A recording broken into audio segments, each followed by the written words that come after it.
Orientation का उर्दू में मतलब है रास्ता समझाना या तारुफ कराना।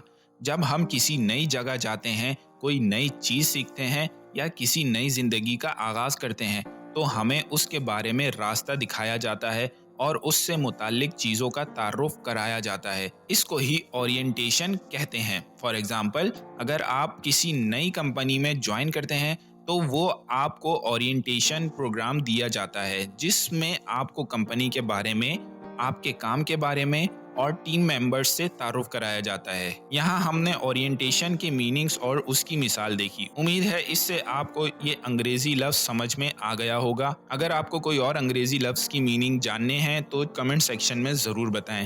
मिलते हैं अगली वीडियो में। खुदा हाफिज़।